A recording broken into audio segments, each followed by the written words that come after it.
কি নারীদের স্পেশাল আমল তো হালুয়া বানানো, স্পেশাল আমল মানে স্পেশাল কাজ। কারণ শরবতকে কেন্দ্র করে হালুয়া টালুয়া বানানো হতো, হালুয়া রুটি, গোস্ত রুটি এগুলা বিতরণ করা হতো। এগুলো এখন যদিও উঠে গেছে, কালচারাল বিষয়। এগুলো উঠে যাওয়াতে যে নারীরা সব নেকামল শুরু করে দিচ্ছে তাও হয় নাই, সেটা যেমন বাস্তবতা। আবার ঠিক একইভাবে কোরআন সুন্নাহ বলেনি এমন কিছু কোরআন সুন্নাহর আমল মনে করে এস্টাবলিশড করা, বেদাতকে জিয়ে রাখা, এর ভিতরেও ইমানদারের কল্যাণ নেই। সেটা আমাদেরকে মাথায় রাখতে হবে। তো শরবতকে কেন্দ্র করে নারীদের জন্য স্পেশাল কোনো আমল নাই। এগুলো ইউটিউবারদের বিভিন্ন আইটেম।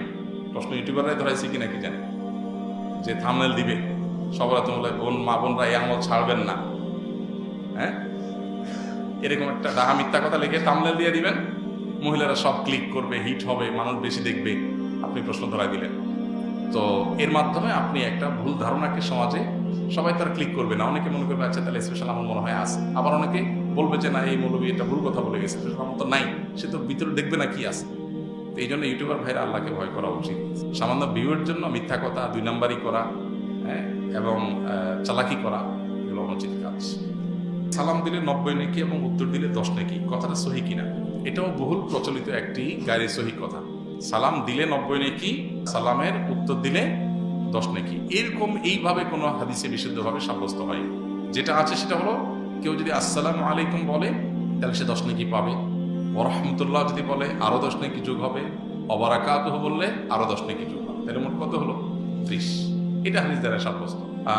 দিলে 90 আর নিলে 10, এটা কোনো বিশুদ্ধ হাদিস দ্বারা সাব্যস্ত না। তবে হ্যাঁ, এটা ঠিক যে সালাম নেওয়ার চাইতে সালাম যিনি দিচ্ছেন তার সওয়াব বেশি হবে, কারণ তিনি ভালো কাজের সূচনা করেছেন। আবার আরেকটা ইম্পর্টেন্ট কথা হলো সালাম দেওয়াটা সুন্নত, নেওয়াটা ওয়াজিব। দেওয়াটা সুন্নত, নেওয়াটা ওয়াজিব। এখানে ইসলামের একটা সামাজিক সৌন্দর্য দারুণভাবে ফুটে ওঠে। সেটা কি? একজন মানুষ আপনাকে সালাম দিয়েছেন, এখন আপনি যদি জবাব না দেন তার মানে আপনি লোকটাকে ইগনোর করলেন, অপমান করলেন, তার সালামটাকে আপনি ডিনাই করলেন, তাহলে আপনি একটা লোকের কষ্টের কারণ হলেন। এটা আপনি করতে পারেন। ইসলাম আপনাকে সামাজিক হতে বলেছে। তিনি যদি আসসালামু আলাইকুম বলেন, আপনি সৌজন্যতার খাতিরে ওয়ালাইকুম আসসালাম বলতেই হবে। হ্যাঁ, আপনি কাউকে সালাম দেন নাই, আপনি গুনাহগার না। কেউ দিয়েছে, আপনার এখন সৌজন্যতা রক্ষা করতে হবে। কেউ হাসি দেওয়ার পর আলহামদুলিল্লাহ বলেছে, আপনি শুনেছেন, তাহলে আপনার উপর ওয়াজিব ইয়ারহামুকাল্লাহ আপনাকে বলতে হবে। এটা মিন হাক্কিল মুসলিম এবং ইমানের 77 শাখার একটা, যে হাসি দিয়েছে আলহামদুলিল্লাহ বলেছে, আপনি শুনেছেন, তাহলে জবাব দিবেন। কেন?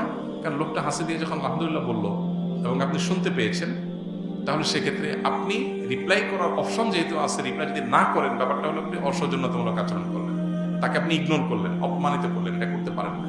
এই জন্য কারোর সাথে দেখা হলে হাসি মুখে কথা বলতে বলা হয়েছে। হাসি মুখে কথা না বলে মানে আপনি তার দ্বারা বিরক্ত হতে পারেন।